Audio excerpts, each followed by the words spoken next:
On a silent winter street, a reclusive billionaire found two little sisters hiding in a cardboard box. They didn't cry. They didn't beg. They only asked one question that shattered him. How long can we stay? That night everything changed forever. Snow fell slowly over Gilder Harbor, the kind of snow that softened every sound and made the world feel paused.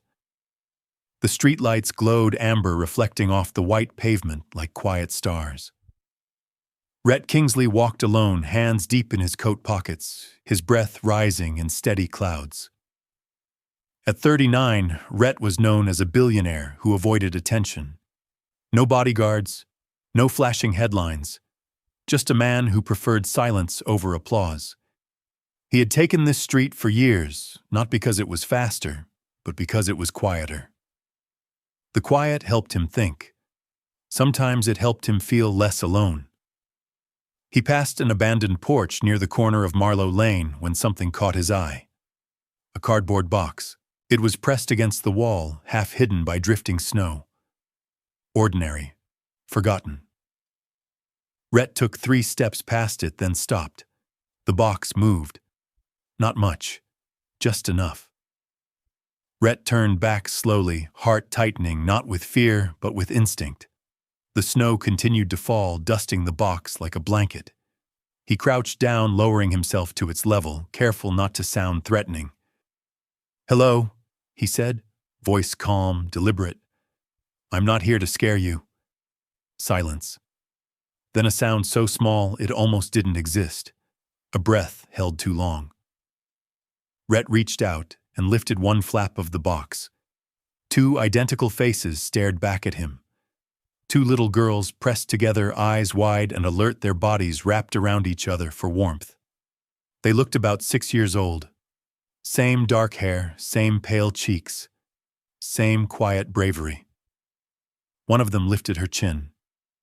"We didn't do anything," she said firmly. Rhett's chest tightened. "I know," he replied softly. "You're not in trouble." Snow continued to fall. And in that moment, Rhett knew his quiet life had just ended. The girls didn't cry. That was the first thing Rhett noticed. They stayed still, watching him closely, as if they had learned that silence was safer than panic. The one on the left spoke again, her voice steady despite the cold. "I'm Ren," she said. "This is Lark." Lark gave a small wave, hesitant but polite, her fingers barely leaving her sleeve. "I'm Rhett," he said, keeping his tone gentle. "Are you cold?" Lark answered quietly. "A little." Ren shifted closer to her sister, instinctively placing herself between Lark and the world. Her eyes moved quickly, his shoes, his coat, his hands measuring risk, not wealth. "Do you have someone I can call?" Rhett asked carefully. Ren's expression changed instantly. No calling. The fear in her voice wasn't loud. It was sharp, precise. Rhett nodded without hesitation. "Okay. No calling right now." That seemed to surprise her. "My house is nearby." He continued, pointing down the street. "It's warm. There's food, hot chocolate." Ren hesitated, then asked a question no child should have to ask. "How long?" Rhett blinked. How long can we stay?" she clarified. The question landed hard. Rhett hadn't planned this. He hadn't planned anything. He only knew he couldn't leave them there. "As long as you need," he said. Ren studied his face, searching for cracks. Then she took Lark's hand. "Okay," she decided. "But if you change your mind, we go back." Rhett nodded. "That's fair." He removed his scarf and offered it slowly. Lark touched the fabric like it was fragile, then wrapped it around herself. Together they stepped out of the box. Snow followed them as they walked, 3 figures moving quietly toward warmth. Rhett's house stood at the end of the block, modest and unassuming. A faded blue door, 2 glowing windows, warmth visible from the outside. When Rhett unlocked the door, heat spilled into the cold night like a sigh of relief. Ren and Lark stopped at the threshold. Rhett noticed immediately. He didn't rush them. He stepped aside instead, leaving space. "You can come in," he said calmly. "Or not. Your choice." Ren scanned the room. A couch with a worn blanket. Books stacked on a table.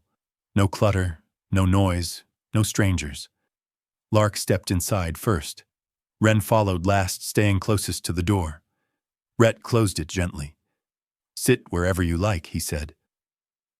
They sat together on the edge of the couch, close enough that their shoulders touched their feet tucked under them, as if ready to run. Rhett moved to the kitchen, keeping his back turned, giving them control. He returned with a plate of cookies and set it on the table, close but not forced. Ren took one cookie, broke it cleanly in half, and handed the larger piece to Lark before eating her own.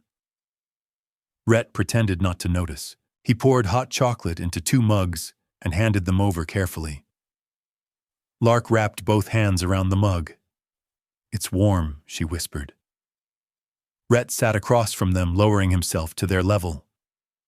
"You're safe here tonight," he said. "Nothing bad is going to happen." Ren watched him closely. "Can we sleep with the light on?" she asked. "Of course," Rhett replied without hesitation. Outside, the snow continued to fall. Inside, for the first time in a long while, 2 small hearts began to slow. Rhett didn't sleep that night.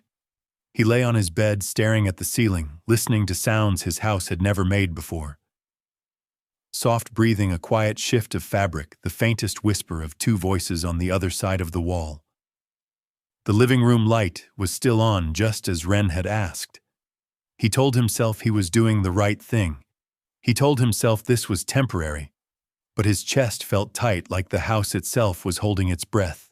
Around 2 in the morning, Rhett got up and walked quietly toward the living room. He didn't turn on any lights. He didn't want to wake them. Ren and Lark were asleep on the couch, wrapped in blankets, pressed together like mirror images. Ren's arm was draped protectively over her sister.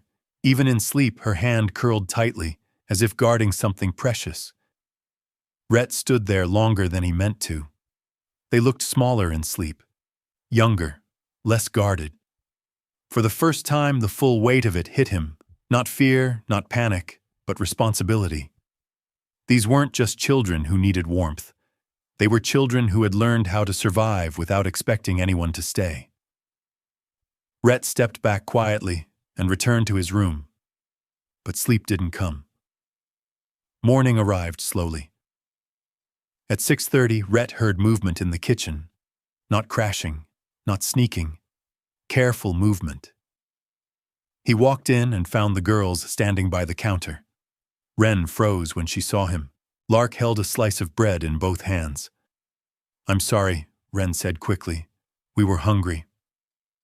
Rhett shook his head. "You don't have to apologize for being hungry." He made toast, warm milk, fruit, simple things. The girls ate quickly but neatly, as if speed mattered more than comfort. Rhett noticed Ren slide half a slice of toast into a napkin and tuck it into her pocket. He didn't comment. "There's more," he said instead. "There will always be more here." Ren looked at him, unsure whether that sentence was a promise or just another adult phrase. After breakfast, Rhett made 2 quiet phone calls from another room. One to a trusted family doctor, one to a child welfare professional he knew personally. He didn't dramatize it. He didn't panic. "I found 2 children who needed help," he said simply. "I want to do this the right way." When he returned to the living room, Ren was watching him closely. "Are we in trouble?" she asked. Rhett knelt in front of her, steady and calm. "No," he said. "I'm making sure you stay safe." Ren didn't smile, but she didn't move away. By late morning, the house felt different. Not louder, just fuller. Ren and Lark sat at the table, drawing with pencils Rhett had quietly placed there. Their movements were precise, practiced, like drawing was something they'd done in places where silence mattered. A gentle knock came at the door. Ren stiffened instantly. Rhett raised one hand, calm and controlled. "I'm going to open the door.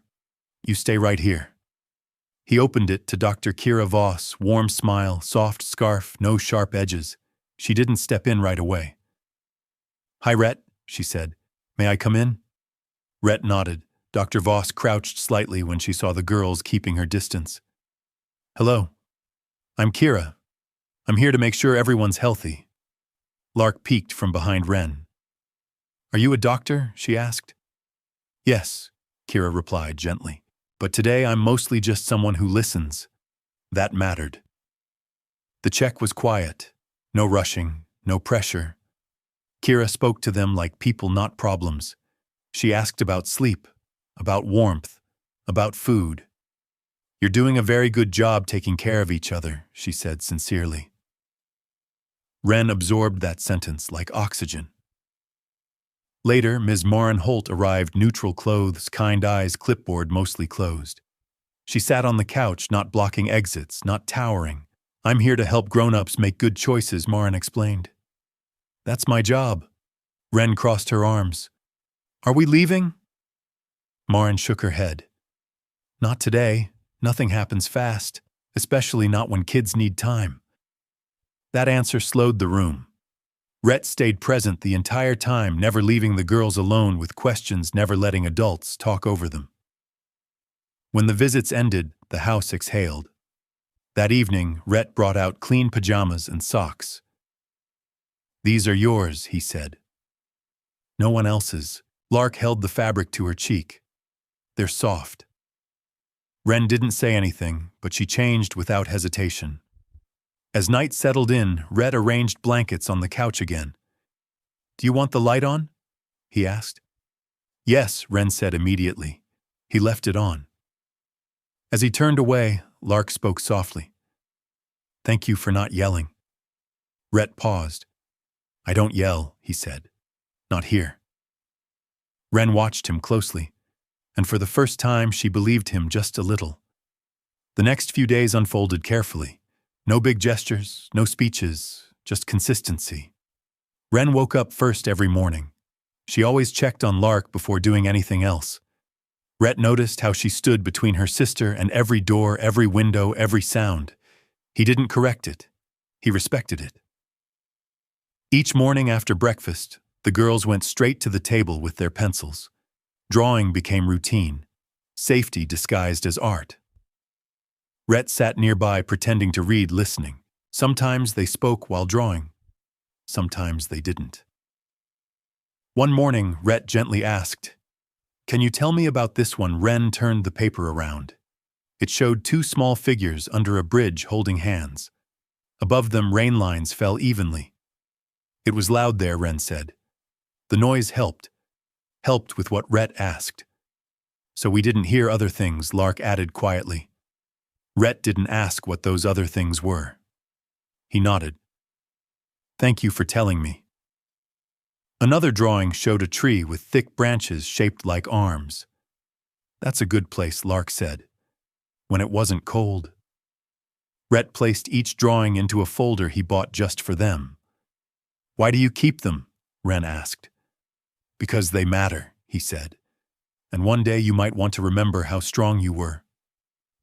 Ren stared at him for a long moment. No adult had ever talked about their past like that, not as damage, but as strength. That afternoon, Lark drew something new, a large figure standing outside a box, two smaller figures inside. Rhett's chest tightened when he saw it. "That's you," Lark said simply. "The night you found us." Ren looked at the drawing, then at Rhett. "You didn't tell us to go away?" she said. "No," Rhett replied. "I didn't." The room was quiet. Outside, snow began to fall again, soft, patient, inevitable. None of them noticed the distant sound of an unfamiliar engine turning onto Marlowe Lane, and none of them knew that everything was about to change. The sound came first. Not loud, not sudden, just different. Rhett was in the kitchen rinsing mugs when it reached him through the walls, a low, smooth hum that didn't belong to Marlowe Lane. This street knew pickup trucks, old sedans, engines that coughed in the cold. This one purred. Lark noticed it before he did. She stopped drawing, midline, pencil hovering. Uncle Rhett, she said quietly. There's a big car. Wren was already on her feet. How big? Rhett asked, drying his hands. Shiny Lark answered. Black. Rhett walked to the living room window and looked out. A black limousine sat at the curb, perfectly still, its dark windows reflecting falling snow. Chrome caught the afternoon light like a blade. The engine idled softly, confident, patient. Rhett's instincts tightened. He didn't know why, only that nothing expensive ever arrived without intention. Behind him, the girls went silent. Wren's shoulders rose. Her breathing shortened. She stepped back from the window as if it might see her. Don't open the door, she whispered. Rhett turned.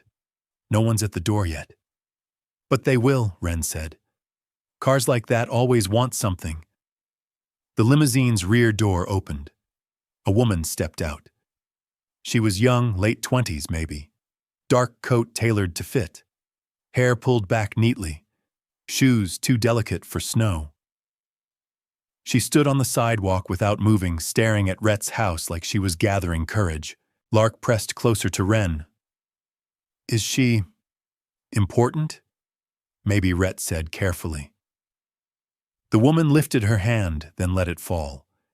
She took a breath that Rhett could almost feel through the glass. The doorbell rang. Lark flinched. Wren moved instantly, positioning herself in front of her sister. Please, Wren whispered. Don't let her take us. Rhett knelt in front of them, his voice steady and low. No one takes anyone. Not without rules. Not without care. The bell rang again, firmer this time. Rhett stood and walked to the door. He didn't open it fully. He stepped outside instead, closing it gently behind him. The cold hit his face. The woman looked at him, eyes already wet. You're Rhett Kingsley, she said. Yes, he replied. What do you want? She swallowed hard. I'm looking for 2 little girls. Rhett felt the moment lock into place. Twins, she continued. 6 years old. Snow fell between them, and Rhett knew, before she said the names, that the quiet inside his house was about to break. What are their names? Rhett asked, though his chest already felt too tight. The woman hesitated, then said softly, Wren and Lark. The street seemed to fall away. Behind the closed door, Rhett heard movement, quick, careful footsteps retreating. Yes, Rhett said slowly. They're here. Relief and pain crashed across the woman's face at the same time. They're my daughters, she said. My name is Sable Caro. Rhett didn't step aside. He didn't argue either. They don't want surprises, he said calmly. And they don't know you. Sable nodded, tears slipping free. I know. I don't deserve to just walk in. She tried to look past him anyway, not aggressively, just hopeful. Rhett shifted slightly, blocking the view. From inside, Wren's voice rose steady but tight. Is she still there? Rhett turned his head just enough to answer. Yes. Wren spoke again, louder this time. We don't remember you. Sable closed her eyes like the words physically hurt. I know, she whispered. You were very little. Why did you leave? Wren asked. The question cut cleanly through the cold. Sable opened her mouth. No answer came. I made a mistake, she said finally. A very big one. Wren didn't cry. She didn't shout. We were confused, she said. We needed a safe place. Lark added softly. We're safe now. Rhett felt the weight of that sentence settle between them like a verdict. Sable nodded, pressing her hands together. I can see that. And I'm grateful. She looked at Rhett, then not as an enemy, not as competition, but as someone who had done what she could not. Thank you, she said. The door behind Rhett opened a fraction. Wren stood there, half-hidden, Lark behind her. They didn't step outside. They didn't invite her in. They only looked. Sable dropped to one knee in the snow, lowering herself to their level without crossing the threshold. I'm sorry, she said. I won't touch you. I won't come closer. Don't, Wren said quietly. Sable nodded immediately. I love you, she said instead. That hasn't changed. Wren said nothing. Lark said nothing. Rhett watched Sable stand, wipe her face, and step back. I'll go, she said. But if you ever want to see me again, I'll wait. She walked back to the limousine without looking back. The door closed. The engine hummed. The car disappeared down Marlowe Lane. Inside, the house felt smaller. Wren leaned against Rhett's side. She can't come in, she said. Rhett rested a steady hand on her shoulder. Not unless you decide. And for now, the door stayed closed. The silence after the limousine left was heavy. Not loud, not dramatic. Just thick like air before a storm that never comes. Wren sat on the couch, knees pulled in. Lark leaned against her blue, tucked tightly under her arm. Rhett sat on the floor in front of them, keeping his voice calm, his posture open. How are you feeling? He asked. Wren didn't answer right away. Strange, she said finally. Lark nodded. She looked sad. Wren's jaw tightened. We were sad too. Rhett nodded once. Both things can be true. Wren looked at him sharply. She won't take us right. No, Rhett said without hesitation. No one can take you away without many people making sure it's safe and right. And I won't let anyone scare you. That mattered. Lark rested her head on Wren's shoulder. She said she loves us. Wren stared at the floor. I don't know her. Rhett chose his words carefully. You don't have to feel anything you don't feel. Not now, not ever. The girls were quiet. Outside, snow continued to fall, patient and different. Later that evening, Wren went back to the table and picked up a pencil. She didn't draw bridges. She didn't draw trees. She drew a house. Inside, 3 figures, 2 small, 1 large. Outside, another figure, standing still, not reaching for the door. Rhett watched quietly. When she finished, Wren slid the paper toward him. That's how it is, she said. She stays outside. Rhett placed the drawing carefully into the folder. That's your boundary, he said. And it matters? Lark yawned, curling closer to her sister. That night, Rhett left the light on again. Wren didn't ask this time. As the house settled, Rhett sat alone in the kitchen, hands wrapped around a cooling mug, staring at the snowfall beyond the window. He understood something now. This wasn't about choosing sides. It wasn't about blood or money or regret. It was about time and who was willing to wait. Outside, somewhere beyond the quiet street, a woman sat in the back of a limousine, staring at a closed door. Inside, 2 children slept safe, guarded by someone who had chosen them without being asked. And the night, for all its silence, kept every secret. Rhett didn't mention the limousine the next morning. He let the day begin normally: toast, fruit, warm milk. Routine first. Safety first. The girls needed predictability more than answers, but Rhett himself couldn't stop thinking. About the way Sable had stood in the snow. About the way Wren had drawn the door closed. About the quiet certainty in Lark's voice when she said, "We're safe now." After breakfast, the girls went back to drawing. Rhett watched from the kitchen doorway, pretending to rinse dishes he'd already cleaned. Wren drew carefully, slowly. Lark hummed under her breath. Finally, Rhett spoke. "I'm going out for a little while," he said evenly. "I'll be back before lunch." Wren looked up immediately. "Where to talk to someone," Rhett replied. "About yesterday." Lark's pencil paused mid-stroke. "About her," Rhett nodded. He didn't lie. "Yes." Wren's eyes narrowed, not angry, protective. "Are you bringing her back?" "No," Rhett said firmly. "Nothing changes without you deciding." The room stayed quiet. "I want to understand the whole story," Rhett continued, "so I can make the best choices to protect you." Wren studied him. Then she glanced at Lark. The silent twin conversation passed between them like a signal. "Okay," Wren said finally. "But we stay here." "You stay here," Rhett promised. He stepped outside and walked 2 blocks to a quiet cafe, the kind where no one rushed. He called Sable from there. She answered on the first ring. "I'll meet you," she said before he could finish. "Anywhere." They sat across from each other at a small table near the window. No limousine this time, just coffee cups and nervous hands. "Why did you leave them?" Rhett asked directly. Sable didn't deflect. "I was young," she said. "I was scared. I thought, if I disappeared, they would be found by someone better." Rhett listened. He didn't interrupt. He didn't accuse. "I searched for them," Sable continued. "For years. I never stopped." When she finished, silence filled the space between them. Rhett leaned back slowly. "They don't remember you," he said. "They remember being careful." Sable nodded, tears in her eyes. "Then I'll be careful too."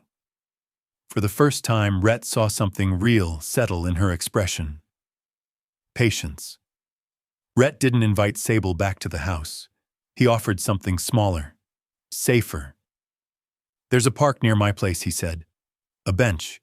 If you're willing to sit there quietly, no approaching, no pressure, they might decide to look." Sable didn't hesitate. "I'll sit there every day if that's what it takes." That afternoon, Rhett took the girls to the park. Snow still clung to the edges of the grass. The playground was mostly empty, the swings moving slightly in the wind. And there on the far bench sat Sable. Same coat, same scarf. A book open in her hands. She didn't wave. She didn't stand. She didn't look at them directly. Ren noticed immediately. "She's there," she said. "I know," Rhett replied. "What do you want to do?" Ren considered. Lark squeezed Blue tighter. "We play," Ren said, "and we watch." They played close to Rhett, always within arm's reach. Sometimes Ren glanced toward the bench. Sometimes she didn't. After an hour, they left. In the car, Lark spoke first. "She didn't follow us." "No," Rhett agreed. Ren frowned slightly. She stayed. The next day, the same routine, and the next. Sable sat, read, waited. She became part of the background like a tree or a lamppost. Present, but not demanding. On the fifth day, Lark drew something new at the park. 2 girls in the center, a bright sun overhead, a woman far behind them. "Can I leave this there?" Lark asked. Rhett looked at Ren. Ren hesitated, then nodded once. Lark walked over, placed the drawing beside Sable, and ran back without a word. Sable didn't call after her. She picked up the drawing carefully, hands shaking, and pressed it to her chest.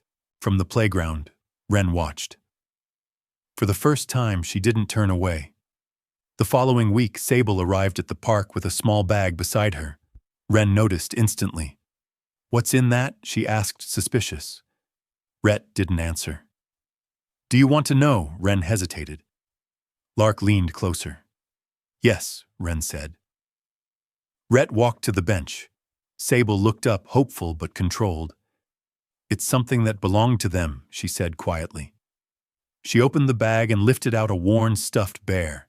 Its blue fur was faded, one ear slightly torn. The kind of toy that had been loved deeply. Rhett carried it back. Lark reached out first. "Can I smell it?" Rhett held it steady. Lark pressed her nose into the fur, her eyes widened. "I remember," she whispered. Ren leaned in, slowly, cautious. She sniffed once. Her breath caught. "It smells like..." before she said softly. Lark hugged the bear. "His name is Blue." Ren blinked. "How do you know?" Lark smiled faintly. "I just do." That night, Blue slept between them on the couch.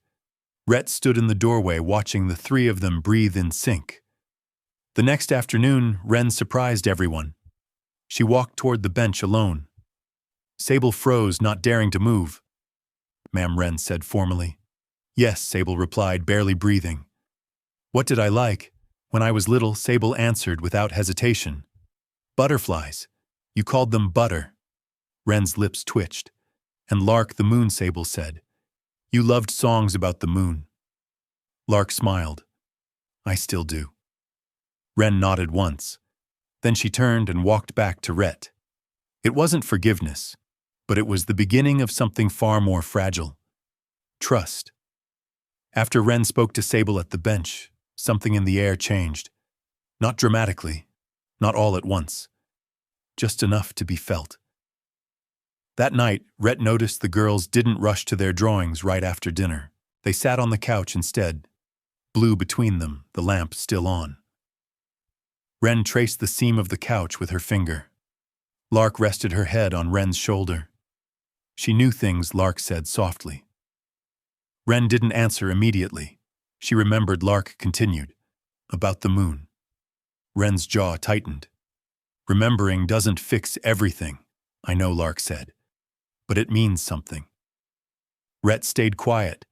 This wasn't a moment for adults to lead. It was a moment to witness. The next afternoon at the park, Sable sat on the bench as always.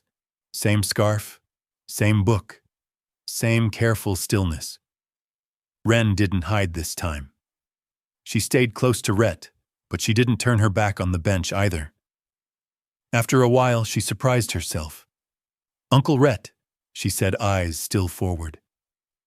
"Can we sit closer today?"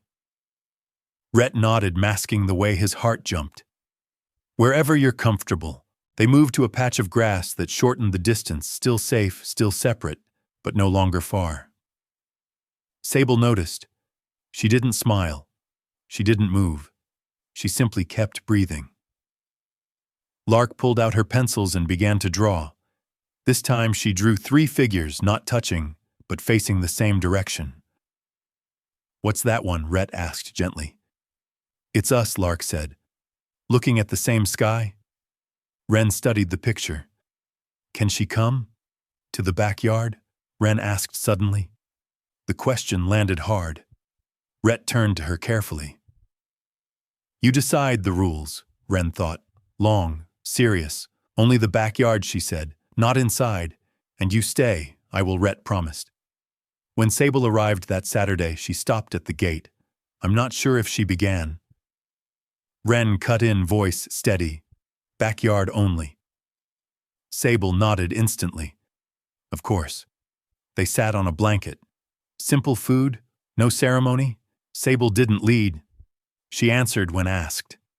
She laughed quietly when Lark made a joke. She listened when Wren spoke. At one point, Lark got crumbs in her hair again.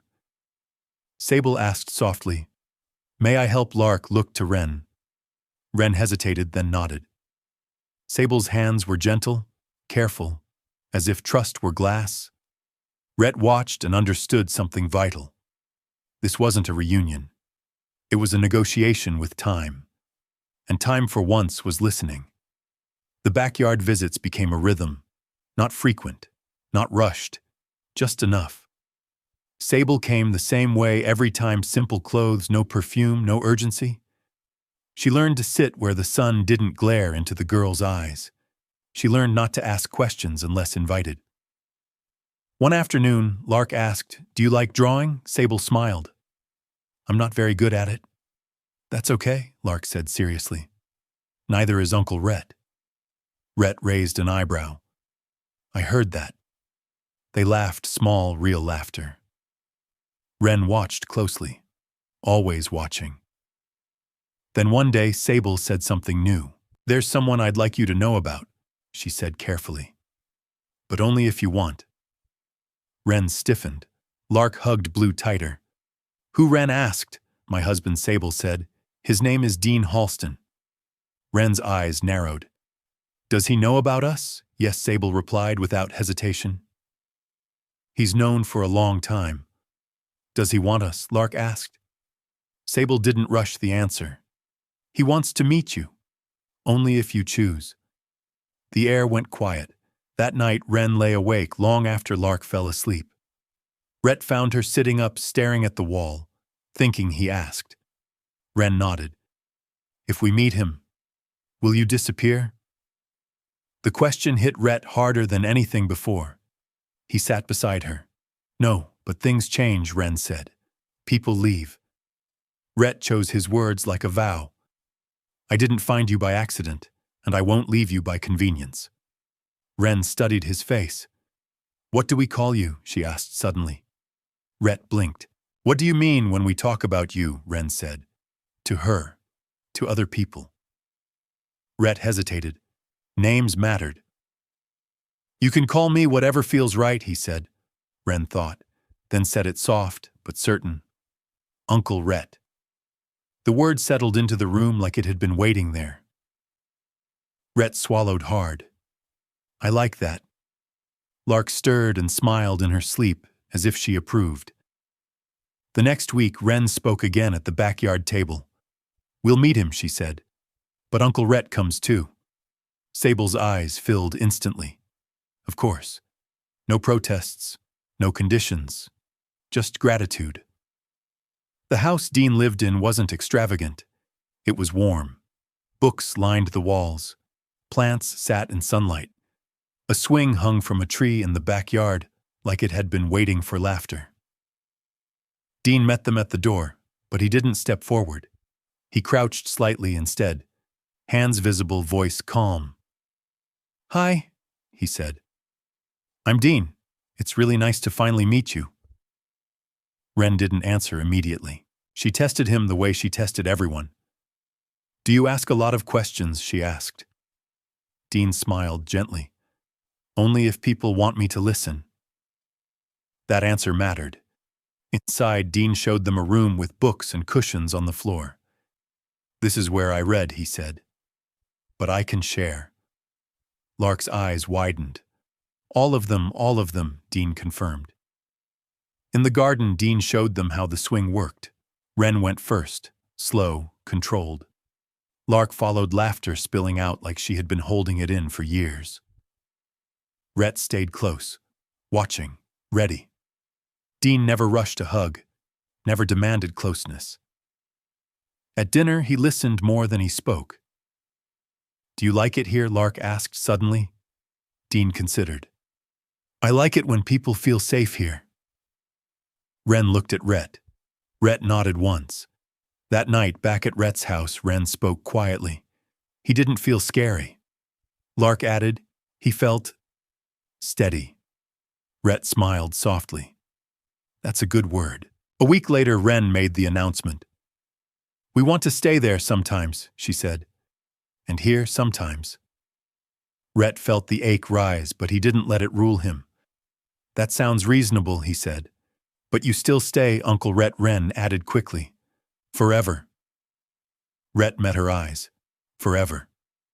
Lark hugged Blue tighter. "We didn't lose anything," she said. Wren nodded. "We just got more." Rhett understood then fully. This wasn't an ending. It was the quiet expansion of a family that had learned love didn't replace. It multiplied. Saturday afternoons began to feel like something the calendar protected. The girls would wake up earlier than usual, not because someone told them to, but because their bodies remembered anticipation now. Wren checked the window twice. Lark carried Blue around the house as if introducing him to every room like a tour guide for a small blue kingdom. When Rhett drove them to Sable and Dean's home, the girls no longer clung to the car door. They walked in with cautious confidence, still careful, but no longer afraid of the floor. Dean met them with the same calm every time. He didn't make promises he couldn't keep.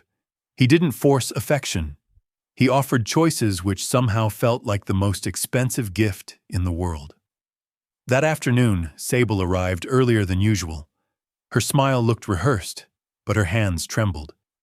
She set down a picnic basket on the checkered blanket and took a breath like she was about to step onto a stage. "Girls," she said gently, "I want to talk about something important." Wren paused mid-bite. Lark stopped rocking Blue. Rhett felt the air tighten. He recognized the shape of big news before it spoke its name. Sable looked at each child carefully, as if asking permission with her eyes. "Do you remember when I told you Dean helped me search for you?" Wren nodded slowly. "Yes. He loves you already." Sable continued, voice soft. "Not because he knows you perfectly, but because he knows you matter to me. Because he's seen how brave you are." Lark whispered, "He is nice." Dean didn't speak. He let Sable lead. He sat with his hands folded, shoulders relaxed, steady, not demanding. Sable swallowed. I wanted to ask if you would ever want to live with us. Silence fell like snow. Wren's eyes widened. Her whole body leaned subtly toward Rhett as if her instincts still believed safety lived in proximity to him. Lark hugged Blue tighter. Live? Here, she asked, voice small. Yes, Sable said. Only if you want, and only when you feel ready. Wren's gaze snapped to Rhett. If we go, will you disappear? The question hit like a bell in an empty church. Rhett didn't rush his answer. He made it solid. No, he said, I will not disappear. But people say that Wren whispered, almost angry at the world. And then they're gone. Rhett leaned forward, voice calm but absolute. Wren, I don't say things to make you quiet. I say them because they're true. Sable's eyes glistened. Uncle Rhett will always be part of your family, she added. Always. I'm not asking you to trade him for me. Dean nodded once. I would never ask you to lose someone you love. Wren stared at him, studying the words like she was checking for hidden strings. Lark whispered, Can we meet you more first? Dean smiled gently. Of course. Wren took a breath. Then very carefully she said, We can try a weekend. But Uncle Rhett comes. Rhett's chest tightened with relief and ache at the same time. Sable nodded quickly. Yes. No pressure. No rush. Just a door opening 1 inch and everyone choosing to honor the space it needed. The week before the weekend visit felt like 1,000 tiny questions. Wren asked them like a detective. Do you have neighbors? Are they loud? Is the house quiet at night? Do you lock the doors? Where is the kitchen? Where do we put our shoes? Lark asked them like a dreamer. Do you have blankets that smell like sunshine? Do you have crayons there too? Does the swing squeak? Does your library have picture books? Dean answered without exaggeration. Sable answered without trying to sell the idea. Rhett answered without steering them. Because the girls weren't being convinced. They were being respected. On Friday night, Rhett brought a small suitcase into the living room. It wasn't fancy. It didn't need to be. The suitcase itself was a symbol you are allowed to have things. You are allowed to carry them. Wren sat on the floor making a list on paper, uneven letters, serious concentration. Blue goes, Lark announced immediately, hugging the bear. Wren nodded. Yes, Blue goes. Lark glanced around the room. Her eyes settled on the doll on the couch. Luna the rag doll Rhett had once bought when Lark wanted something soft that stayed. Luna stays, Lark decided. Wren frowned. Why? So she watches the house, Lark said matter-of-factly. So when we come back, the house knows we didn't forget it. Rhett's throat tightened. He turned away under the excuse of folding a sweater. Wren added colored pencils to the suitcase, then stopped and put half back on the table. These stay too, she said. So we can draw here when we come back. Lark explained. Rhett finally spoke, voice steady. You can always come back. Wren looked up sharply. Always, Rhett nodded. Always.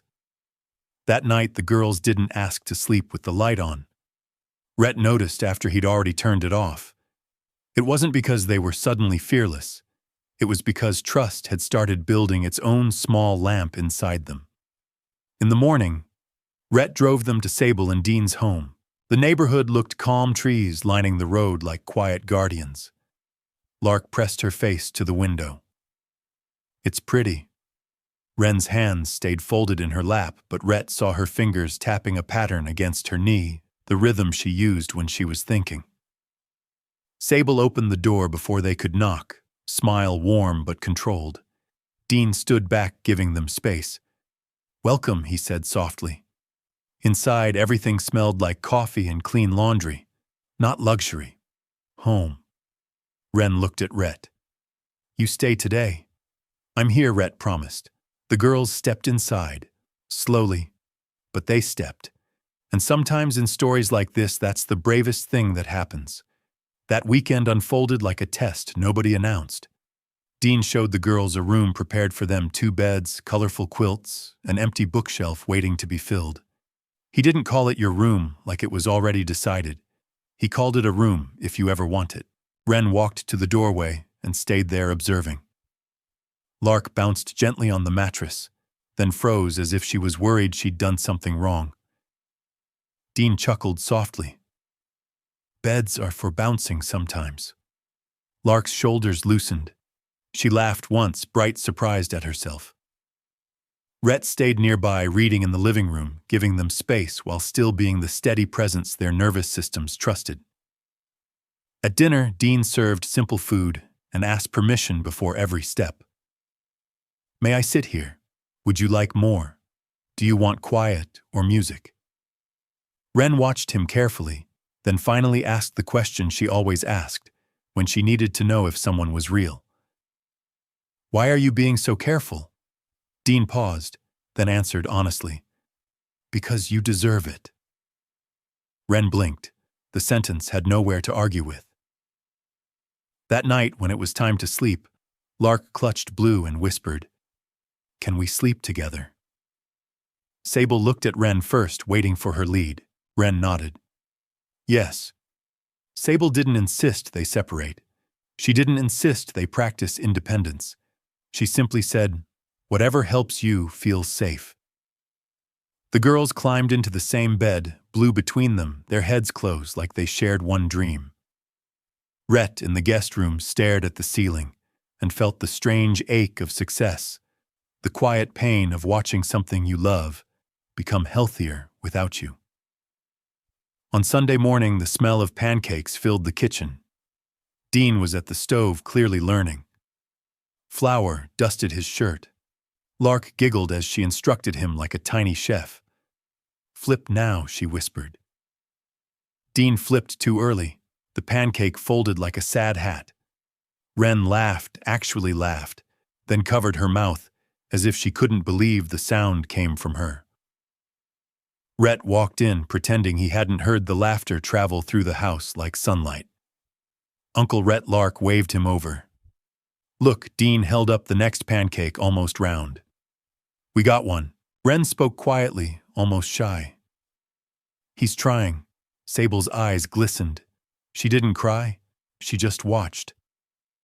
After lunch, Wren and Lark followed Rhett to the car. Their steps were slower than when they arrived. Do we have to go now? Lark asked, voice small. Sable quickly said, You can stay longer if you want. Wren looked at Rhett, measuring the promise. Rhett nodded. I can pick you up tomorrow. Lark beamed. We want to stay. Wren added, careful but certain, just one more day. That night, back at Rhett's house, the silence didn't feel like loneliness anymore. It felt like patience, because in the morning he'd return and the girls would have stories, and slowly the truth of their new life was taking shape. They weren't losing a home. They were gaining another. 2 homes. 1 heart. The decision didn't arrive with fireworks. It arrived quietly over breakfast, over a shared look, over the way Wren folded her napkin with unusual care. We think, she said slowly, we want to live with Sable and Dean. Rhett didn't answer right away. He looked at both girls, at how Lark leaned into her sister, at how Wren's voice didn't shake even though her hands did. Are you sure, he asked, not to question them, but to honor the weight of the choice? Wren nodded. Yes, Lark added softly, but we still come here. Rhett smiled, the ache in his chest blooming warm instead of sharp. This will always be your house, too. They packed slowly. Not like people running away, like people making room. Clothes folded with care. Books stacked neatly. Drawings placed into a wooden box Rhett had bought the night before, and labeled in careful ink. Wren and Lark stories that matter, some things stayed behind on purpose. Luna the doll sat on the couch. A few pencils rested on the table. A blanket remained folded at the end of the sofa. So the house remembers us, Lark explained. Dean arrived with the car mid-morning. Sable stood back, letting the girls say goodbye first. Wren hugged Rhett tightly longer than before. "Thank you for choosing us," she said. Lark pressed her face into his coat. "Thank you for the warm." Rhett had to steady his breath before speaking. "Thank you for trusting me." The car pulled away slowly. Rhett stood on the porch until it disappeared around the corner. Then he went back inside to a quieter house that didn't feel empty. Just changed. The silence after they left was different from the silence before they came. Before it had been hollow. Now it was full. Rhett moved through the house slowly, not touching anything at first. The couch still held the shape of where the girls used to sit.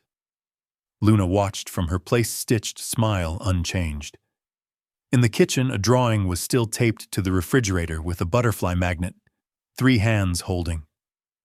Underneath, in uneven letters, "Our family Rhett made coffee," and sat by the window facing the backyard. The swing moved slightly in the breeze. The garden waited. He didn't cry. He felt something steadier: certainty. Certainty that the girls were safe. Certainty that love hadn't left this house. Certainty that some goodbyes weren't endings. Days passed. Rhett fell into a new rhythm, reading, cooking, tidying a little too carefully. The girls called every evening. They told him about school, about Dean's terrible pancake flips, about how Sable sang softly while washing dishes.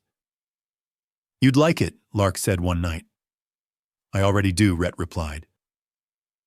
The house learned how to wait, not with sadness, but with patience, because waiting, Rhett realized, was not emptiness. It was trust in return. The doorbell rang at 3:30 on a Thursday. Rhett looked up from his book, surprised. He wasn't expecting anyone. He opened the door. Wren and Lark stood on the porch, cheeks pink from the cold eyes, bright with excitement. "Uncle Rhett," Lark shouted, throwing her arms around him. Wren followed, hugging him just as tightly. "We missed you." Behind them stood Sable, smiling softly. They asked all week if today was the day. Rhett laughed, emotion catching in his throat. "Come in." The house filled instantly with voices, with movement, with life. The girls ran to the couch to greet Luna, then spread new drawings across the table. Bright colors, open doors, smiling faces. "We brought cookies," Lark announced proudly. "And stories," Wren added. As they talked, Rhett understood something clearly for the first time. This house hadn't lost them. It had gained a future. That evening, when they finally left again, Rhett stood at the doorway, waving as the car pulled away. The silence returned, but it didn't hurt. It waited. Because love once chosen doesn't disappear. It learns where to come back. And somewhere between two homes, 2 girls slept peacefully, knowing they belonged. Did this story move your soul? Share your feelings in the comments and rate it from 1 to 10. Don't forget to like, share, and subscribe, then tap the bell icon so you never miss a new story. Click the end screen to watch another heartfelt video. See you in the next story.